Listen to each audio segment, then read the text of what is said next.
Hello, everyone. Welcome in. We're still waiting for some participants to join, so we'll get started in just a few minutes. For those who are joining in, as usual, please take a moment to introduce yourselves in the chat. You can state your name, the country you're from, and the name of your organization or institution, and we'll get started in just a minute or two.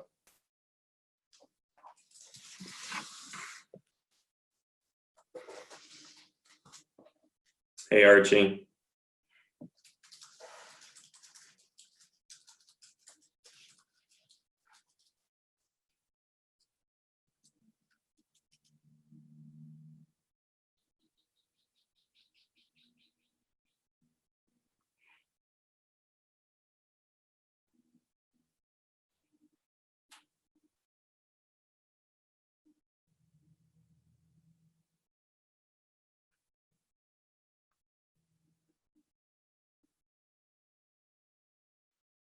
Welcome from the Philippines. Thank you for joining.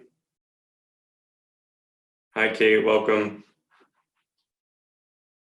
Good morning, Karina. For those of you who also haven't been back to the website to check the recordings, I will paste that link in the chat so that you can access that. Hey, Priscilla.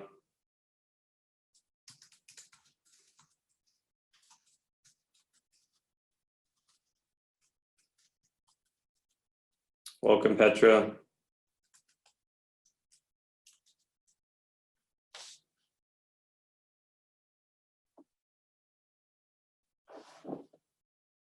Hello, Lee.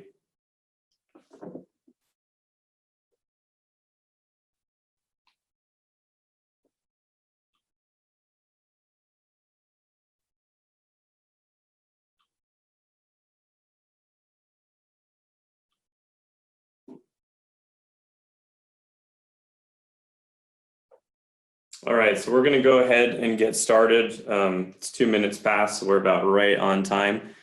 Thank you all for joining the 6th webinar in the Horticulture for Development Professional Series on how to host an effective agricultural extension workshop. As many of you know, this series is focused on providing professional development for researchers, students, practitioners, and others interested in the intersections between horticulture and international development. Each week we've had one of these webinars, and they're scheduled every Thursday at 11 a.m. Eastern Standard Time through September 19th will be our last one for the 9-part series. Taking a moment to introduce our organizing entity, as I always do, the Feed the Future Innovation Lab for Horticulture, or the Horticulture Innovation Lab, is a global research network that advances fruit and vegetable innovations, empowering smallholder farmers to earn more income while better nourishing our communities. We are based at the University of California, Davis, and have been funded by USAID for 10 years to conduct horticulture research. We currently have about 22 projects in 14 different countries throughout the world. We decided it was important to do this series because horticulture is a critical aspect of addressing malnutrition and obesity while also creating wealth, especially for women, youth, and other marginalized populations. Over these 9 webinars, including this one, we've really just hoped that we'd be able to pass along lessons we've learned in our experiences and help build capacity in things like project management and promote the importance of fruits and vegetables globally. As many of you know, I've been the host. My name is Kyle Friedman. I'm a graduate researcher for the Horticulture Innovation Lab. I've previously worked for a research institute called RTI International, managing large donor-funded food security and agriculture projects. It's been a pleasure connecting with you all during this series and continue to look forward to doing so today and throughout the rest of our webinars that we have planned. A few housekeeping items before we get into our presentation and I introduce our presenter. Participants are muted during the presentation. For any questions that you have, please submit those in the Q&A section of your Zoom control bar. We'll have time at the end for a robust discussion for Q&A, so please feel free to send those as you think of them, or we'll open it up at the end and you can ask those questions. Also, there's a brief survey that we post at the end of every webinar, so as soon as we end, you will have access to that, and we'd appreciate any feedback that you have. Our presenter is a special guest that you all are pretty familiar with, Rashmi Ekka.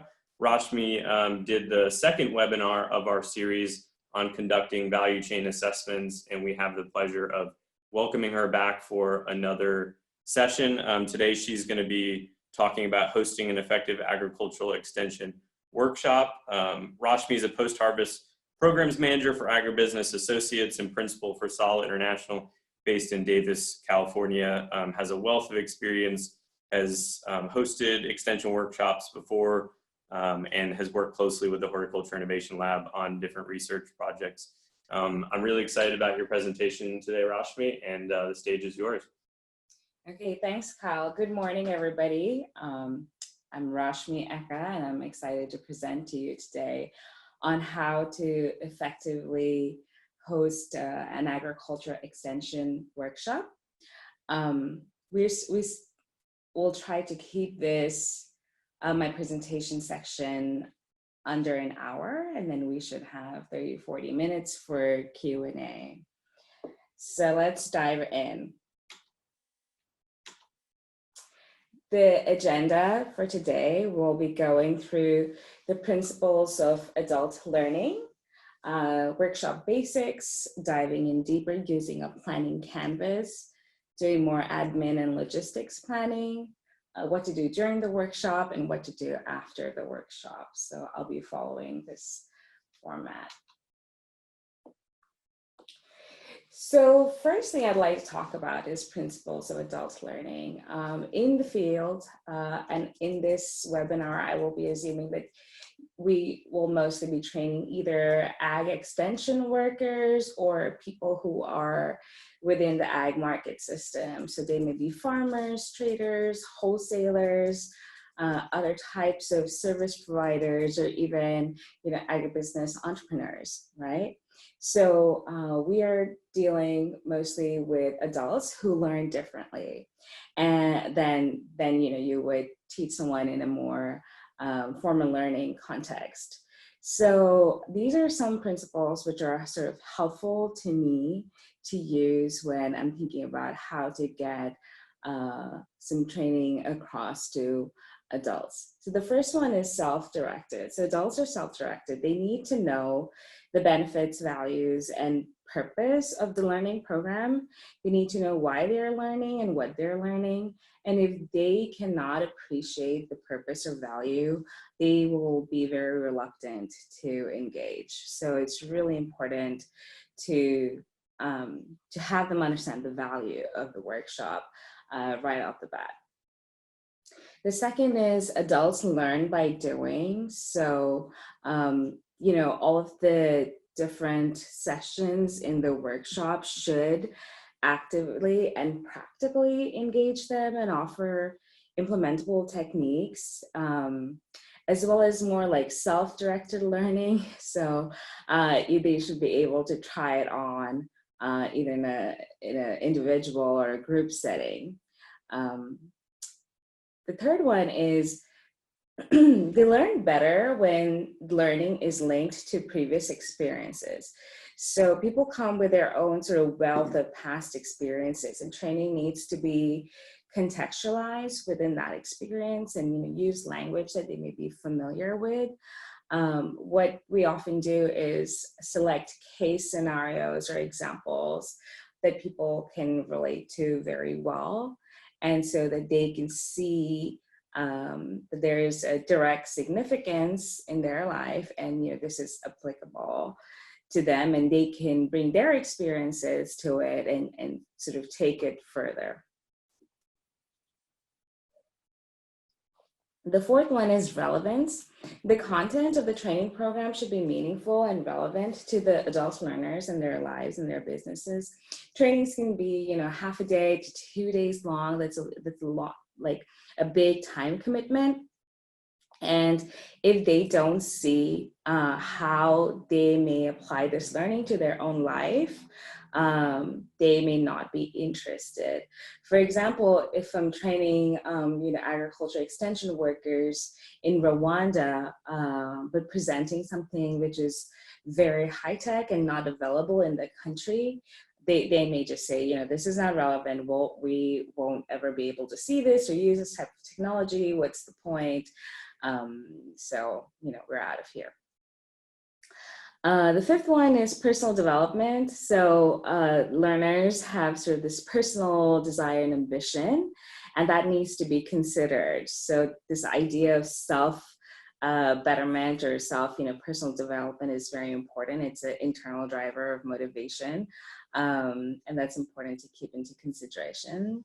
And the last point is have fun. If it's not fun, then people, especially in a long training format, can have low energy and, you know, absorb lesser information. Okay, so the basics. What do you need to know at the beginning? So the way I'll go through this is we'll do like multiple rounds of thinking to get, you know, deeper and deeper, or reverse, like peel the different layers of the onion to really be able to develop the training material. So a first basic exercise to do is really go through the why, who, what, how, when, and where of the training. I think I'll use some examples from our work in Rwanda for this workshop. We did a post-harvest loss reduction in horticulture project with the Horticultural Innovation Lab for 3 years in Rwanda. We trained over 3,000 agriculture extension workers and farmers and other market actors in that program. So I'll be drawing on some stories from there. Okay. So the first is why. So know the reason for the training. So for us, we did a lot of trainings on post-harvest management and how to use simple tools, technologies, and best practices to reduce those losses. So, the why of the training is that there's like high losses in the horticulture sector, and we need to learn how to improve behaviors that can reduce those losses. So then you would figure out who the who is. It could be farmers, it could be ag extension workers. How many? Typically we would have about 30 people. Think about who else needs to be there. It's also good to know what they may already know and what their motivations are. Then what will the training do? What objectives, what topics you may cover? The fourth is how. What training tools will you be using? Will there be demonstrations? Will there be group activities? If they're ag extension workers, will they be also spending time preparing ag extension material for after the training? Number 5, when. So when will the workshop be held and how much time you'll have? And 6 is where. What is the venue? And is it a good place for your training objectives? So this is really nice to figure out at the beginning with the stakeholders of your workshop, or the primary committee with whom you're preparing the workshop. So for example, if you're working with a local NGO, or if you're doing consulting for a project, it's important to get these set in stone fairly, say like 1 to 2 months out. You can also use this layout or these questions to design your concept note for the workshop. And that concept note is often very helpful in doing the marketing for the workshop, because you can send it out to various other projects, NGOs, government agencies, and they would like to see like a concept note format for, what is the purpose of the workshop before they're willing to send people to your workshop.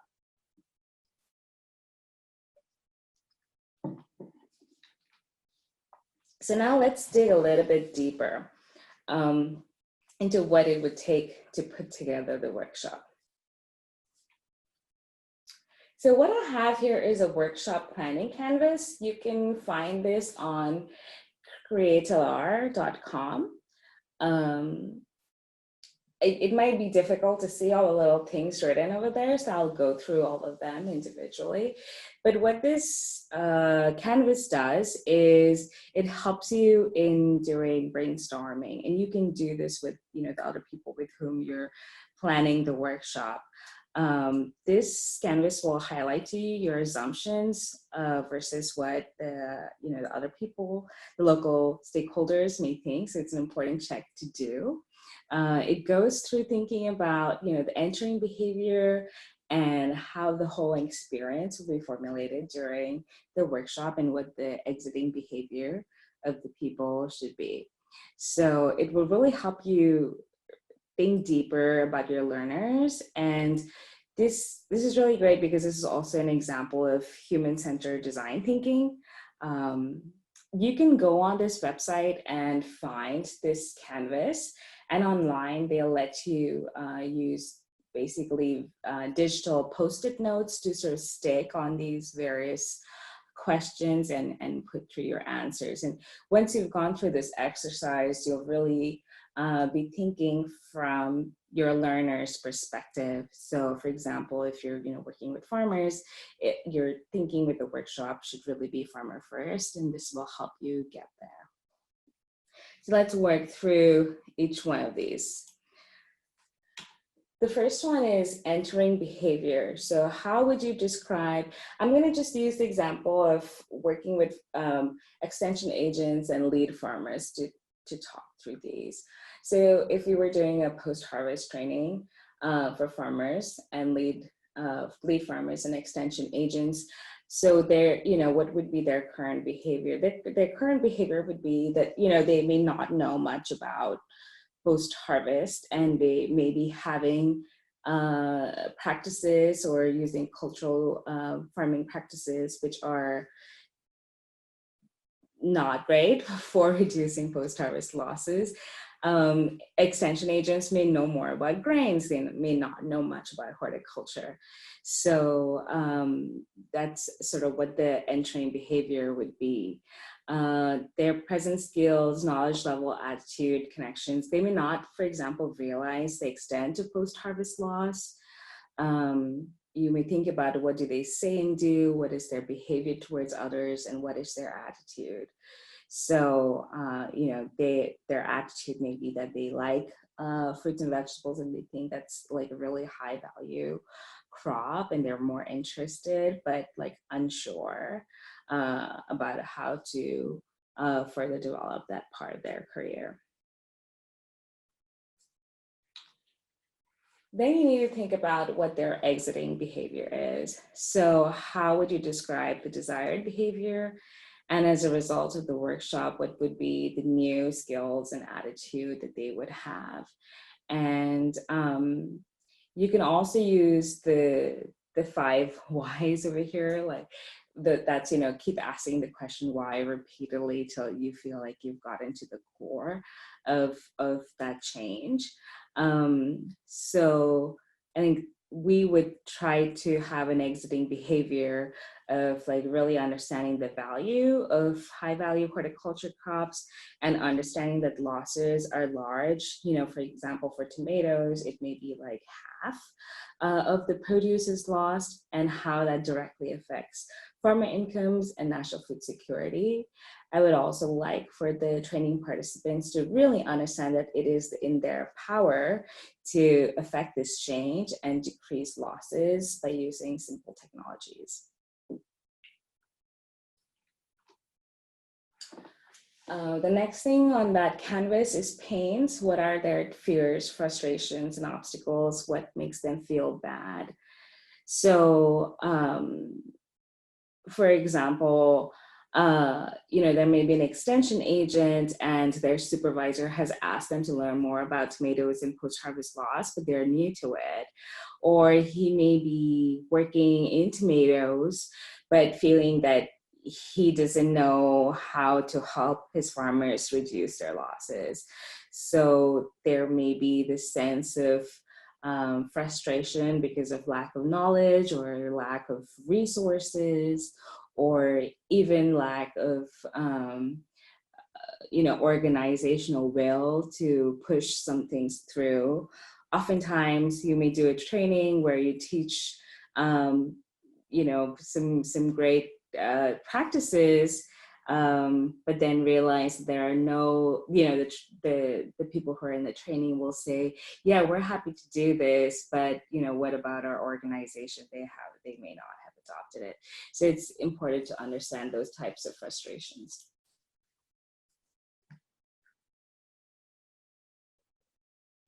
So what is the commitment that the learner is making to be there at your workshop? What are they sacrificing?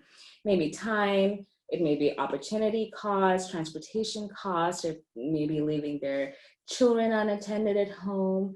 And it's important to get into their head and see, what are they choosing to not do to be there at their workshop? So some answers around that may be that they are taking time out of their regular job. They may have to travel a long distance. Typically, women have the burden of childcare, so they may be having to find other options for childcare. They may even have to spend a night away from their family. So yeah, think through what the commitment they're making to be at your workshop, and how you can maybe alleviate some of these concerns. So if they're traveling a long distance, for example, we would offer an allowance to cover travel. So for some workshops, which are mostly geared towards women, young women, they may offer childcare. So when you think through what commitments they're making to be there, you can solve some of these other issues. Return, what are they looking for in return, and what do they walk away with? So they may be looking for concrete things, and it's really actually a great thing to ask them what they are looking for in return for being there. You can do that in like setting expectations at the beginning of the workshop. Gains, what do they want, need, dream about? What benefits are they seeking? So a lot of times, farmers may be there just for the allowance, for example, so that's an easy gain, but really they're there to learn and increase their income. Some may be feeling entrepreneurial and be looking for something more to invest in. Some may be there to learn and then further teach on to others as a fee for the service. Some ag extension workers, they may be, dreaming of moving away from like a government job to an NGO job, which may be higher paying. So it's nice to think about what their aspirations are. Expectations. So what are the expectations from the event? What might they have heard about your workshop from other people? And how will you get to know their expectations? So some of this is really about the reputation that your organization or your workshop has in the country. You may have the organization that you're working with may have a really good reputation where previous trainings have been very successful. So people come in really having that positive expectation that they may have heard, from word of mouth in the community. When they first come in, you can also start to set that expectation by having a really good positive first impression. Some may come in expecting a really high energy, fun training. Others may come in expecting a boring training, a waste of their time, something that their supervisor has sent them to. So think through those things. Okay. Satisfaction. How will you assess their experience compared to their expectation? What do they tell others? How will you know their satisfaction level? So these can be done through evaluations, or you can do interviews, you can collect sound bites. You can also do like a training needs assessment, or pre and post self-assessment. These are just some ways to think about how to assess their satisfaction.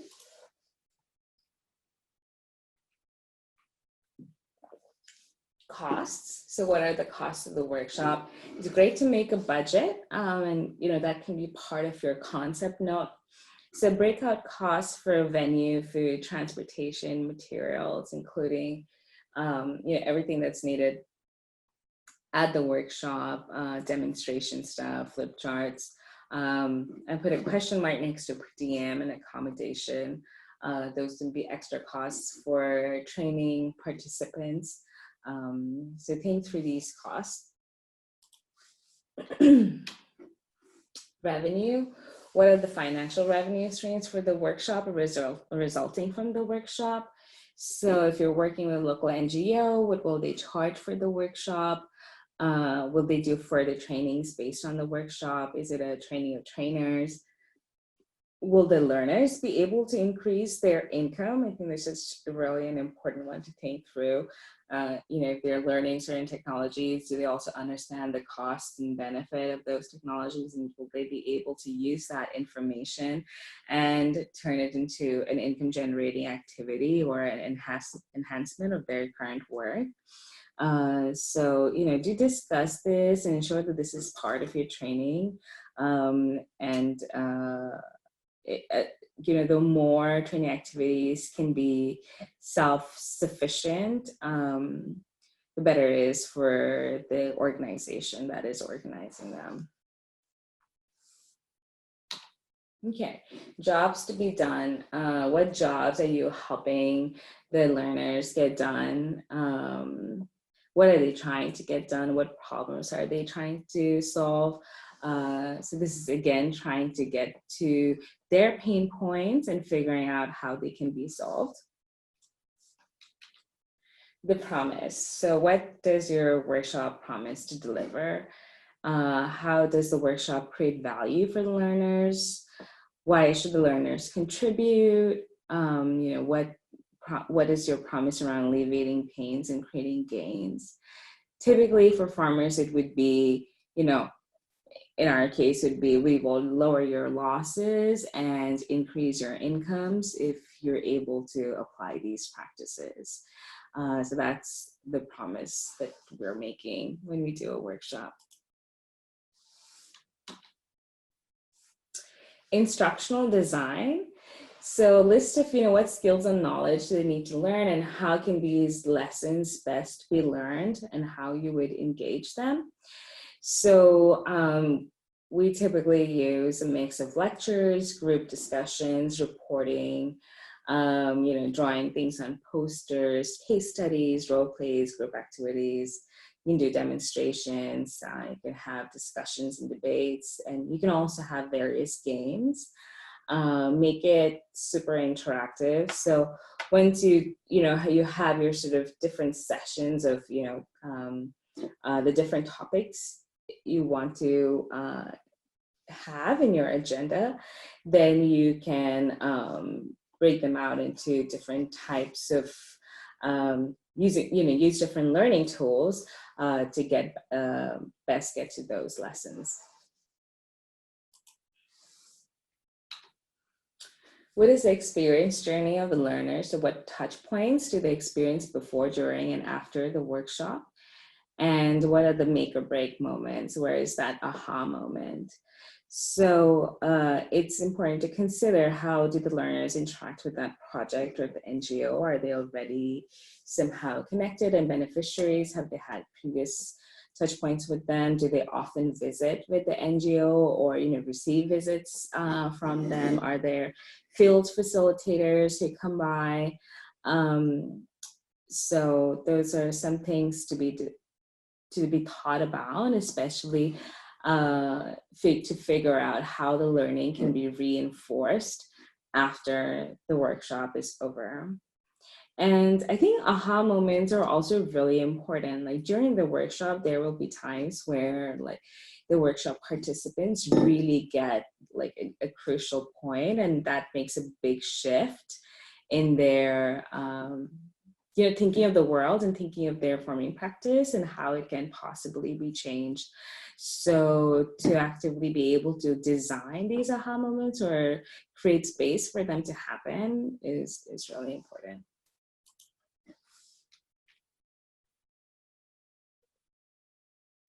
So now that you've done all of this thinking on the canvas, it's time to take a deep breath. I would normally like walk away from the whole planning for, you know, a couple days and then come back to it with a fresh perspective to sort of take all of the thinking that you've done and then apply it to your actual content design. So in the meanwhile, you can also start doing some more of the administrative and logistics planning. I mentioned the concept note and the budget already. Work with your partners to, you know, design the invitation letter, identify who the participants should be. This identification can be done collaboratively. For example, we may put together a committee of like 5 different organizations that are already working with the project, and then they can sort of say, okay, we'll each send 5 people, and then they nominate them. Or you know, it can be more localized. For example, you're going to like a certain area, and you may want to you know, invite all of the extension agents in that region. So get the invitations out, and you know, we also try to get them to register beforehand if possible, or have them confirm with us.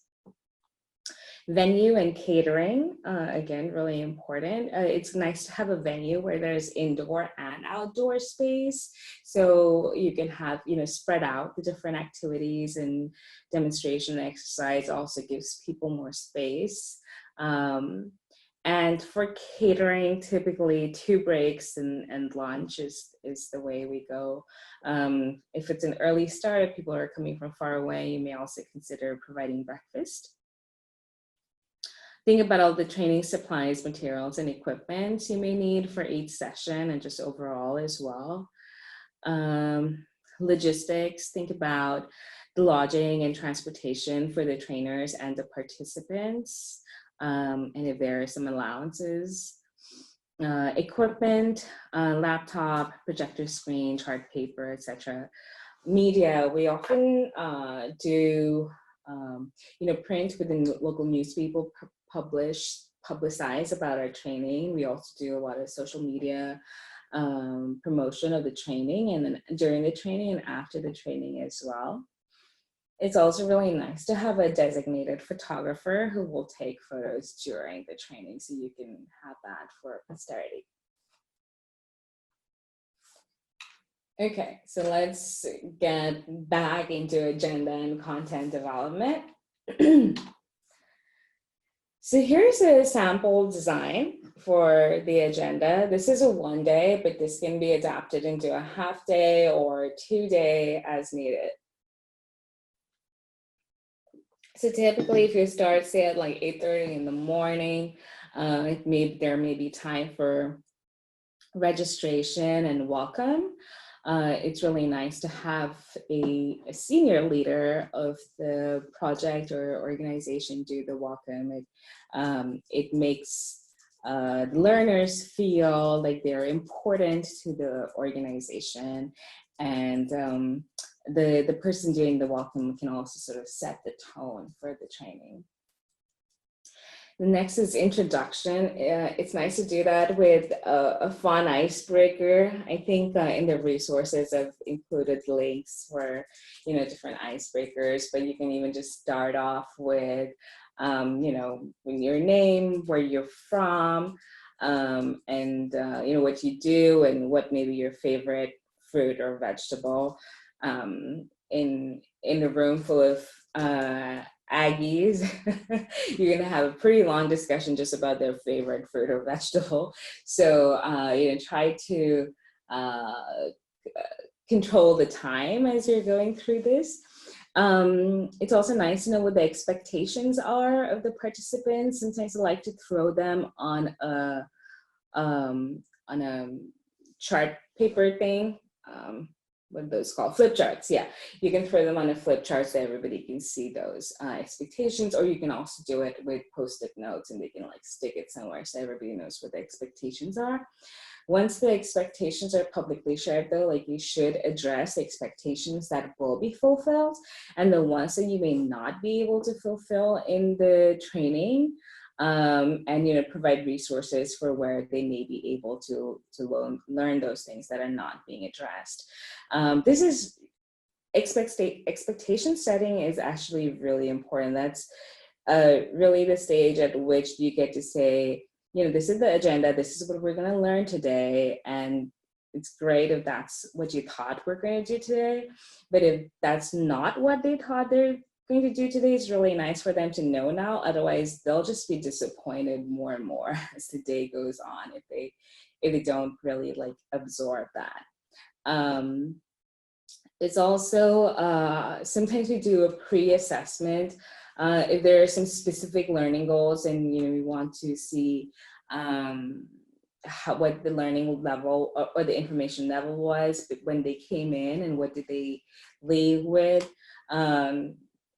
Usually a simple 5 questions, it could be multiple choice or, but just keep it simple and quick so participants don't feel stressed out or put under pressure by the pre-assessment. The next would be to go through the purpose of the workshop, why it's important, what the background is, and how it would affect the learners. And then you could, have the first lesson with an activity, typically do a mid-morning break at 10:30, a half an hour break works great. You can try to have a 15-minute break, but it's really hard to, shepherd the people back into the room in 15 minutes. You can work around that if the break is in the same room. But part of any workshop is also learning from your peers and interacting with them and, making your network stronger. So breaks really are very important for that. So it's nice for people to be able to really take them and, try not to rush them through those breaks. You can have lesson 2 with activity and then lunch. I always like to check in with my local partners about what is the expectation of people to have lunch in that community? Is it at 12, 12:30, 1? If it's, too early or late for them, people can also have different energy levels or start becoming upset and hungry, and you don't want to go there. After lunch, try to have more of a rousing afternoon session because people start to get tired, energies are flagging in the afternoon. It's nice to sometimes have an expert panel to bring in other people to speak for a Q&A session in the afternoon. And then towards the end, I like to do a session where the learners have an opportunity to bring it all together. So suppose they learned 3 things that day, or there were 3 types of sessions. How would they do a session where they can do some thinking around how they would take that learning back to their community? So that can be done in a group exercise format. And lastly, you can do evaluations, giving out a certificate. If there's a post-assessment, you can do that and then do a closing activity. So I'll delve into some of the aspects of this agenda a little bit more as we go along. So as you're doing your, content preparation of the workshop. So as you may see, I'm not, really teaching you the technical aspect of whatever ag workshop you're leading.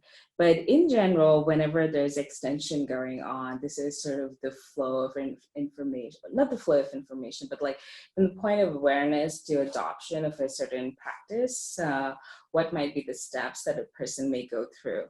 So first is, so for example, it's evaporative cooling, right? So they may be aware about it. They may have heard from friends that there's such a thing as, cooling based on evaporation using sand or bricks. And so they may have a basic awareness of that. Then the next step would be they may further develop their interest if there's a field day or a meeting, or they may hear about it on the radio that, oh, you can cool your, fruits and vegetables by placing them in this technology, which without using any energy can cool your produce. By the way, I'm using the example of evaporative cooling without explaining it. Evaporative cooling is, you can have, say, 2 pots and put sand in the middle of the pot and then water the pot. And as the water evaporates, the contents of the pot will get cooled down. So that's, you can have a pot, you can do it in a more larger structure like a ZEC, a zero energy cooling chamber, which is made out of bricks. So a technology like that, the farmer would first be aware, then they would be interested, and then they may see a demonstration where they can learn like the design principles of that technology and see how it really works, okay? Then they'll need to do an on-farm trial with like hands-on facilitation. And finally, when that's done, they may be ready to incorporate it and adopt it into their farming practice. In a typical workshop, you may be able to do the first 3 steps of this staircase, okay?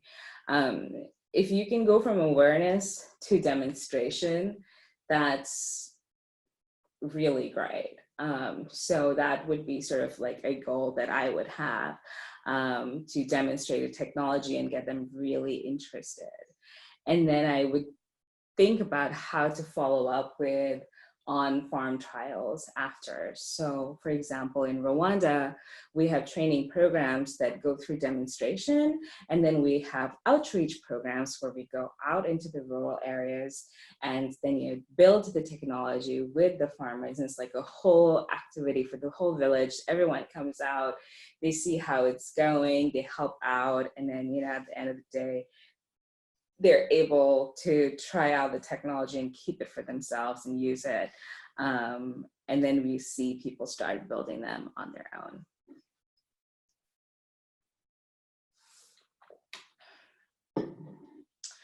It's important to develop appropriate content. So the content that you're relaying should be technically, economically feasible in that community.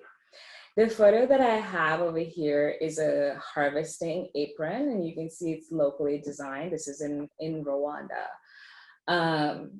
So, when we demonstrated this technology, it was like, okay, yes, we can make it over here and it works in our context and it's cost effective to make. So you can really turn off your audience by presenting to them something which seems totally out of their reach, or something that would not work in their context. Like, you'll hear it right off the bat. They'll say this is Rwanda, this is not America, this is not Holland. Like, that does not happen over here. So be really aware of that. Make sure that your training is socially sensitive and aware. Be inclusive in terms of age, gender, as well as minorities. For women farmers, we have really noticed that if the trainer is a woman herself, the registration of women increase.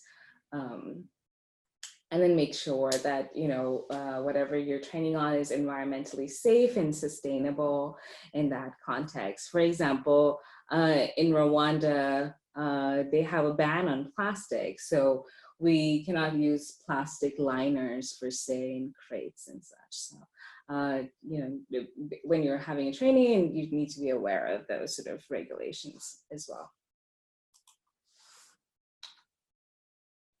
This is a photo of, this is actually a ZEC, what I was just talking about, the zero energy cooling chamber uses the evaporative cooling principle. This is a training going on in Burkina Faso. And this is a demonstrative training, So this kind of demonstration can be done at your training site. You can set it up beforehand. You can set up, even various different demo stations or activity stations. Depending on the number of people, each activity can take, say, 1 to 2 hours, with the first half of that being the activity itself, and then the second half can be around sharing around the activity. For a technology adoption workshop, the whole focus can be just on like building the technology, demonstrating how it works, and talking about the main design principles and how to use it. So again, remember, learners really learn by doing. So this is, goes towards that. If you're doing a training of trainers, have your manuals with guidance, presentation materials, exercise templates, everything ready. Here we have Solange. She's one of our master trainers, and she's training other trainers, and she has all of the materials and she can demonstrate it to them. So then they can take these materials into the field, and it's like really easy for them to run with the training. Do have a session on how they will deliver the extension. It's great for extension agents to take the materials and then, either translate, if it's in a different language, they can help with the translation, or, to further localize it. They may also make posters, they may make, small videos to share with the farmers. So if you're doing a training of trainers, important to be ready with this information. Training with a co-trainer. This is really helpful because it keeps energy levels up, first of all, for the trainers themselves, and it gives people, learners, a break. They can, they could benefit from different types of training styles. So trainers can divide up sessions by different subject areas, different expertise. It's especially helpful if one of the trainers is from another country. Then it's really important to pair with a trainer who's more local and they have more local understanding and local context. There may also be some language barriers, and having two trainers can help with that, to develop content and practice together. The photo I have, Lisa was the main trainer, but Dr. Hilda, who's sitting in blue over there, she was the co-trainer. And really, there were so many experts in this room that day that they were also learning from each other as well. So the aspect of peer learning is also very important. In your closing activity, it is important to really think about how you will do the closing and bring home the lessons that the participants have learned, and give them some time to do some thinking about what they're taking away from that day and what they intend to do with that. So some examples would be, you could go around a circle and share what resonated with them. This could be done in a fun way, say in a tweet or in a song or a poem. Or you could do this exercise that Sharon is doing, where you can throw some questions on, I liked, I wish, I will. And people can use Post-it notes to write down the things that they will do after the training. And then, thank them and say your closing words.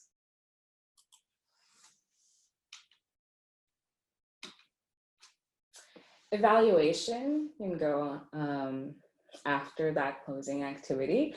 The best way I think to do an evaluation is to break out all of the different sessions and have them rate the training by the different sessions. And you can also have an overall achievement of objectives. And then you can have another set of questions for support factors like food and venue. And then towards the end, I like to have key takeaways and aha moments. So you'll get a few sentences here where it's like a testimonial of what the learners took away from the training.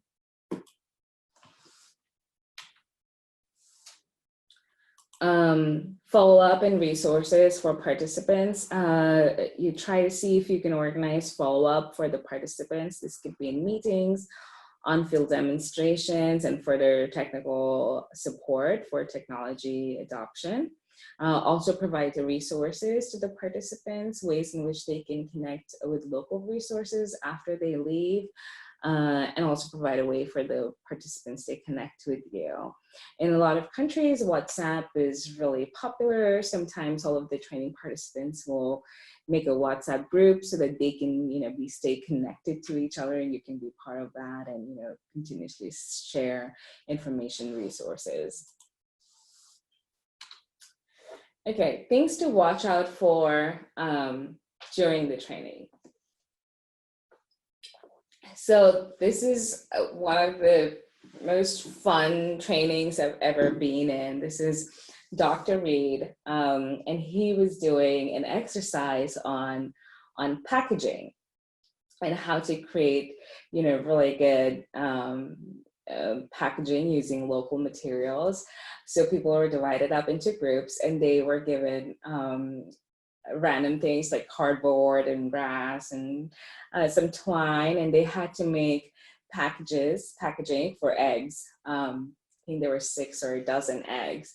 And then he would take the package and like drop it from this height, and then they would open the package and see if the eggs made it. So people were just howling with laughter every time all of the eggs were broken, which was almost most of the times. I think a few groups managed to make good packaging for their eggs. But this was such a fun exercise. It really drove the lessons home, but also engaged the learners and kept their energy levels really high. And people just learn better when they're having fun. So, make sure that you break up the pace of your workshop by having more engaging sessions, which increase the energy level of the group. And then just remember that you're a facilitator with adults. That's really the best way to think about how, when you're doing a workshop, that there's this knowledge, but most of the learning will happen with them directly interacting with that knowledge, and you're just a facilitator and a guider of that process. Okay, we're almost towards the end. So the last thing you do now that your workshop has been successfully done is reporting. Make sure you have your attendance list, and it has all of the information that you need for your monitoring and evaluations. For example, there would be name, gender, contact information if they're like from a rural or urban area, what their organization is, so on and so forth. There's evaluation. Make sure you have the photos. Make sure you have all of the expenses, so all of the final receipts for the training expenses, and so how much was spent and what was spent on different types of categories. Send your thank you notes to the participants with training materials and resources, and then write the final training report and submit it. So following that format, I have some resources over here. I think Kyle will be making the presentation public so you can go through them, but there's some really rich resources around icebreakers and various games that can be used to stimulate learning on this resource page. So with that, let's go to questions. Awesome. Thank you so much, Rashmi. We might have to have Dr. Reed set up another workshop to do this egg activity, because it sounds like a lot of fun, and I'm sad I missed that. But so for everyone on the webinar, thank you again. Feel free to send your questions, as I mentioned, through the Q&A chat, and we will work through addressing those. So one question that came through that I think you just recently touched on, and maybe have a few more thoughts for is any kind of apps or tools you can recommend that help with hosting these events, but in terms of keeping people in the loop and networking. And you mentioned WhatsApp, which is kind of the one that came to my mind that I think has been really effective to engage participants and also allow discussion to follow after an event. But I don't know if there's other tools you've used for kind of keeping people connected and networking. Okay, so yes, it's when people really have an intrinsic motivation to stay connected and have that strong network, that's really great. And that typically happens when the workshop is about this really new engaging topic that might be really seen as pathbreaking in that country, or that the workshop is in a longer running format and they may be meeting over the course of several months and they want to deepen their friendships. I find that trying to get people to on a new platform that they don't use is really hard. Like, people don't want to sign up for one more thing and check into one more thing. So it's just really great to use the tools that they, the apps they may already be using. So WhatsApp is great. Facebook, you can make a group, Facebook group, and people like to use that. A simple email listserv goes a long way as well. I also like to do like a common Google Drive or a shared sort of cloud space. It could be on Dropbox or really any of the cloud storage places where people, you can upload all of the workshop content, but then people can share their own resources there, as well as photos. Everyone likes photos. So those would be some ideas. Perfect, thank you. Talking about resources, so you spoke about having a co-trainer, which I think is really important.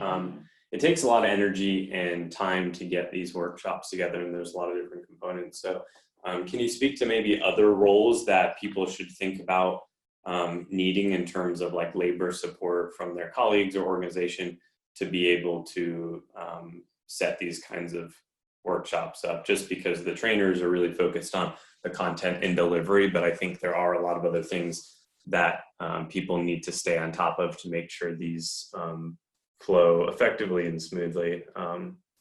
That's a really great question. So I'm gonna just think through and try to list them out, but I apologize if I missed something. So, okay, so you need your sort of organization team, the people who will be helping you out with getting the invitations out and the RSVPs in. And then if the organization has, a bunch of staff who will be in the training, they can help you with different roles during the training. So day of the training, first off, you need people to do registration. You need someone who may be keeping track of time. This may be the coworker, but it may be another person who can sort of wave to you or, wave a sign at you if you're running behind time. You may have a note keeper to document various discussions throughout the day, and those could go into your reporting. That's sort of especially important if you have a training with a room full of experts and it's more of a workshop where you're trying to drive towards some sort of a multi-stakeholder participatory outcome. So having a note taker is important. A photographer, a social media person, and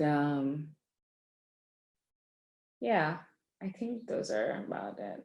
Maybe I can think of a few more. Yeah, no, that's great. I also like sometimes to not do the icebreakers or energizers myself. Like, I'll ask for a volunteer, just someone else to lead them, and that can be really fun because you don't know what you're gonna get, and that element of surprise is great, and it's more interactive that way. Like, there are more people who are involved in facilitation than just like the one trainer, lead trainer. Yeah. Definitely. Yeah. One of our participants, Sam, asked a question that is around, I think, striking a balance between sort of putting people out of their comfort zone and pushing them to learn new things versus putting them off by training on things they don't think they will work. And so this kind of applies more towards if your extension workshops are very technical in nature and maybe might be a concept that's pretty complex, but so yeah, how do you feel like you've experienced striking a balance between getting people out of their comfort zone and allowing, pushing them to learn something new through this workshop versus, people who might not think they have the confidence or ability to learn something that might be more technical in nature? Okay. Yeah, I think creating a safe space for learning is really important. And now I'm realizing I didn't cover one of the points, which is ground rules. It's great to have ground rules when you start off. So in that first section, when you set expectations, you can do this thing around like what should be the norms for a group, and people can volunteer what those norms are. And one of them is like, just really be respectful. There are no stupid questions. Those kind of ground rules make people feel like they can be who they are and ask honest questions. On the technical side, though, I find it really important to break down. If there are some design principles for technology, like break it down to the really core important ones that are easy to remember, and then also demonstrate them with visuals, and then so you can then have like a lecture with visuals, and then a second component would be them practicing it. And then the third would be them coming back and sharing it. So this sort of 3-step approach where they first get to know about it, then they get to do it, and then they get to review it, really helps people learn more complex technical things. Yeah. And I think another part of this question that Sam is asking is, if you're working with stakeholders to plan a workshop, also like being able to work with them on designing content that is technically feasible. So in the sense that you might have extension workers in a local context that don't feel like, something that you want to teach in your workshop might be easily adopted or used by, farmers or others that you're teaching. And I know with the Canvas planning that you talked about, and some of those kind of pre-meetings that you would have with stakeholders, maybe that provides an opportunity, one, to address their concerns and doubts, and then kind of work through creating technically appropriate content. Right. Yeah. Right. I agree with that. Yeah. Another question is, when I think of extension workshops or workshops in general, I think there is a lot that is learned during that period. And then I think I often wonder the amount that, gets used and integrated after workshops. And so you touched on this, but do you have any tips or strategies to follow up on adoption or kind of make sure that training content gets implemented post-workshop? Okay, so I have a few. So the first one is make sure that the learner is going home with something, right? It may be just even a flyer or a technical drawing or a video, like something which is like, okay, this is what I learned in the workshop, but here's my, these are my, this is my cheat note. Like I have this so I can go and do it. For example, when we train people on maturity indices, that's, at what stage you should harvest a vegetable or fruit. We give them that, piece of paper, which it's often laminated so it doesn't go bad very quickly in the field with rough views. So yeah, having people take something home is sort of the first step. The second is, doing that last session where you're bringing it all together and essentially giving them time to think about what they've learned and how they will go back and implement it. That's sort of first step of, setting that intention. I'm going to go home and do this. It's really important. If they don't leave the training with that intention, they will likely forget about it. And then the third thing is, repeated touch points after the training is over. And that's really dependent on having, field staff of the organization or extension agents who will go out into the community and provide those repeated touch points. So they may go home and, try to adopt it, but they may still face some issues. So having someone be there hands-on as they start adopting this practice is really helpful. And then as they start, more and more questions will come up, and those need to be answered every time. So adoption is really not just like a one-time thing. It's still a longer user journey, because every time the learner has a question or a problem, if it is not solved quickly, they may abandon the practice. So, but we find the repeated touch points is really important. Mm-hmm. And here's like a story around that. Like in our trainings, we share a lot about the impact of temperature, and things go bad faster when it's hot, right? So harvest in the morning and harvest in the evening, and don't leave your produce out in the sun, like put it under the shade. That's a pretty simple, zero cost practice, as it may sound, right? But farmers may still have trouble adopting it because that affects with their schedule and their time management, so they may come to a training and learn that, and then go back home and still be putting their produce in the sun. And then what a facilitation agent can do is, go visit them in the field and do a few demonstrations on their fields, like leave a crate of pineapples out in the sun, leave a crate of pineapples under a tree, and like really try to drive the fact home, like do this new practice and things will be better. And then sort of do that repeatedly till people are really able to adopt it and change their practices and change their schedule to adopt that new practice. Great.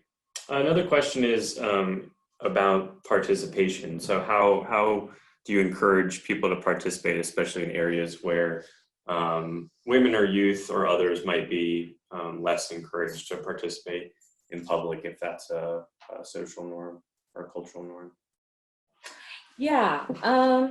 I think going through using these icebreakers or energizers are really great. It makes people, become friendly with each other, creates a fun environment where they feel that it's okay for them to share.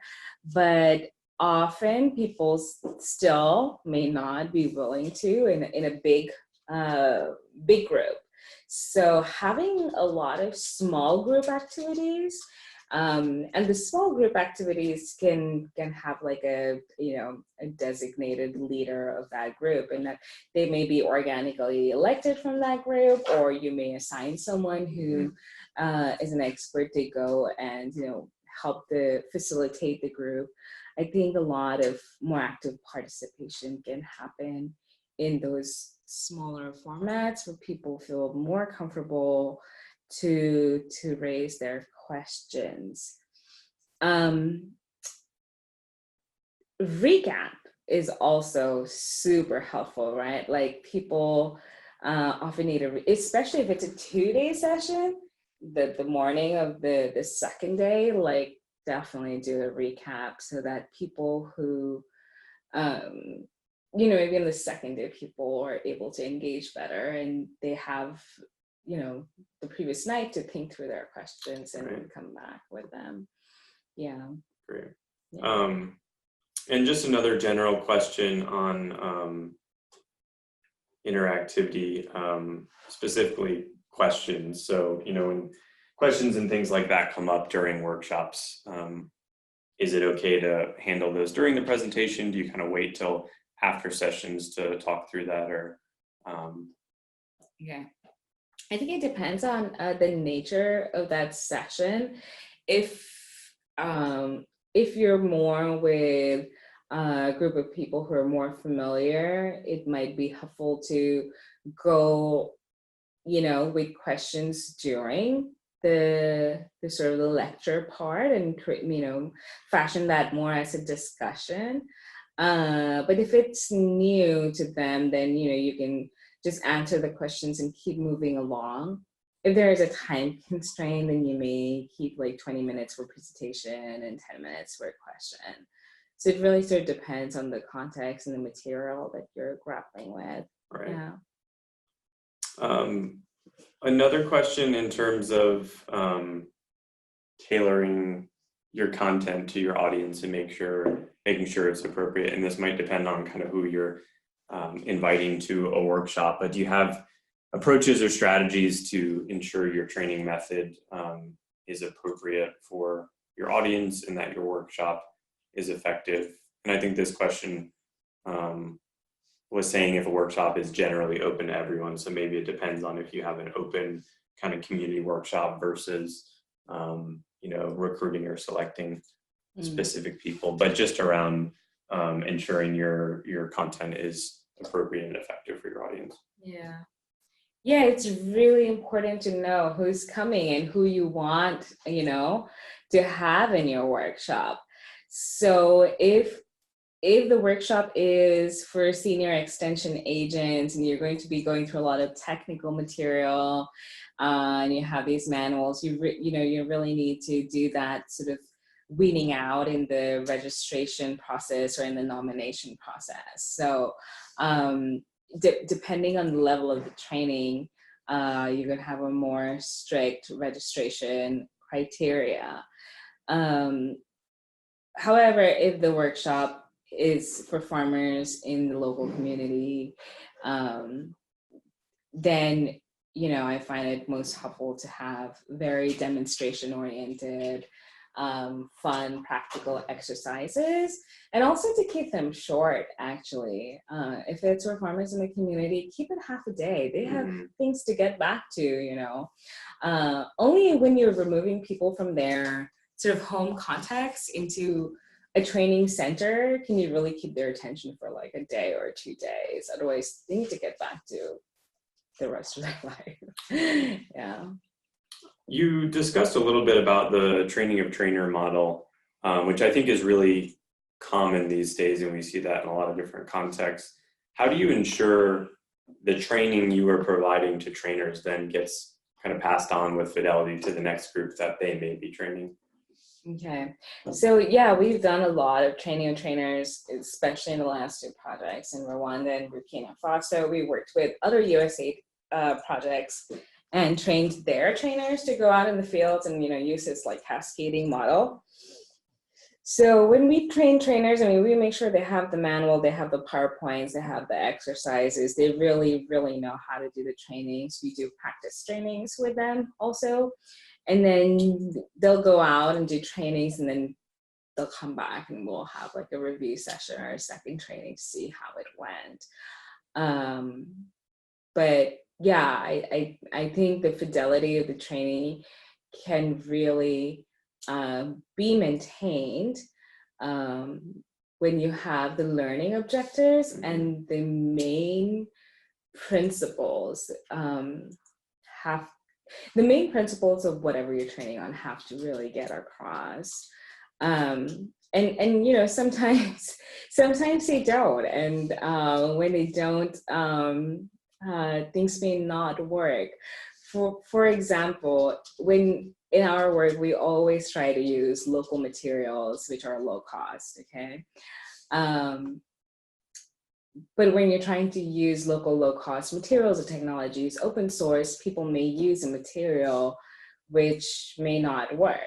right? So if you're trying to do a zero energy cool chamber, and if you use the wrong kind of bricks, then the cooling efficiency will go down. So it's, yeah, really important to get those principles across. Like, this is why this thing works, and if you can be adaptive, but within these parameters. And yeah, that's important to get across. Perfect. Yeah. For local workshops, in cases where you might have local leaders, whether it's community or village leaders or organizations that may have some of their leadership joining, do you have any suggestions for the audience in terms of just addressing and kind of acknowledging those individuals that might be joining workshops? Oh yes, it's really nice to have local leadership and their buy-in and commitment. So do talk to them before and have them be on board, before the training happens.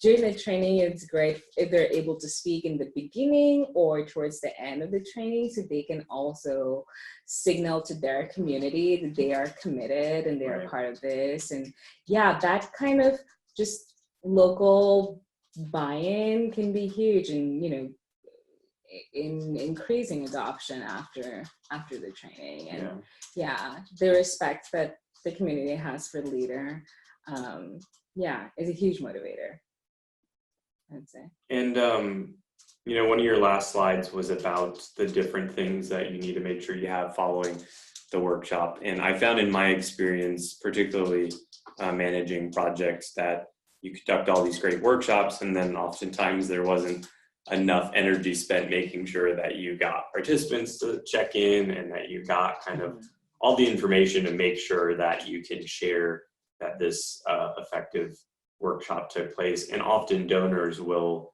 expect those kinds of things to be passed along or at least kept. So do you have any tips for just making sure that people planning workshops can plan for that, can prioritize getting that information? Checklists. Yeah. Yes. As I mentioned in Rolando, we train more than 3,000 people, and several trainings.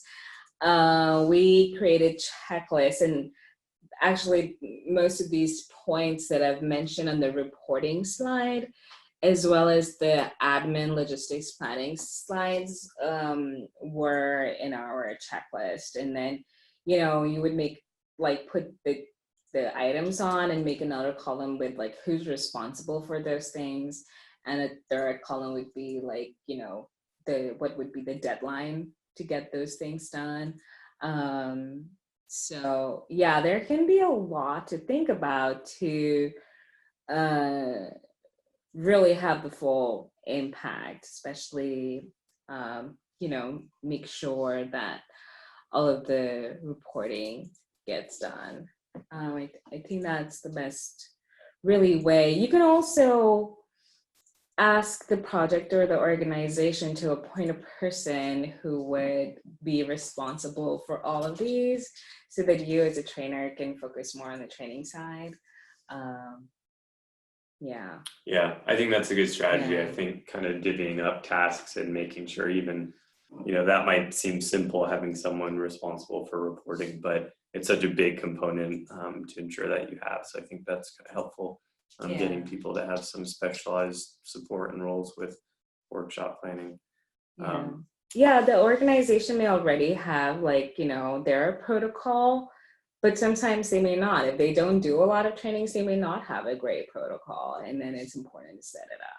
Right, perfect. Another question that we have for, let's see.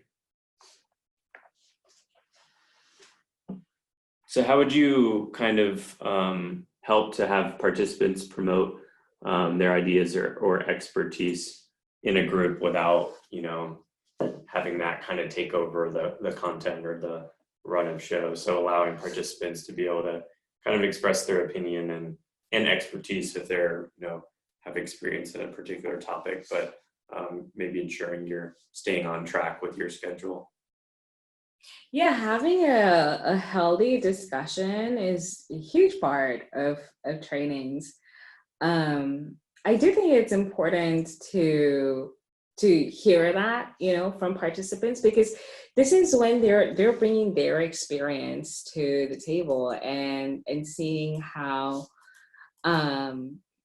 what you're teaching about, where they may have seen that reflected in their life, or where they may have had that problem, and that really contextualizes the learning. So I don't think I've ever shut that down, except maybe if what they are sharing may not be scientifically backed, right? And in that case, maybe you can make a caveat around that and try to keep moving and share why that may not work, but also acknowledge that there might be some other factors which lends to that experience of theirs. So yeah, I think being very respectful when people may be saying things that you're not agreeing with is very important.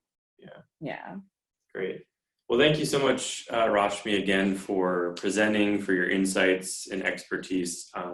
I've really enjoyed it, and I know our participants have as well. And thank you to all our participants who have joined, whether you've been with us through the entire series or whether it's your first time. We're glad you're here. A reminder that you'll get your brief survey at the end of the presentation. If you can take a moment to complete that, we appreciate any and all feedback that you provide. Also a reminder that next week's session, which will be our 7th webinar, is on how to use monitoring and evaluation tools to guide project success. That's a critical component of project management and development, and so we don't want you to miss that. That's on September 5th at 11 a.m. Eastern Standard Time. We also have the past 5 webinars, the recordings and resources posted, so please continue to check back on our website if you've missed any of those webinars. If you'd like to access any of those resources, they are available for you. Thank you again for joining, and we look forward to having you on our next webinar. Take care.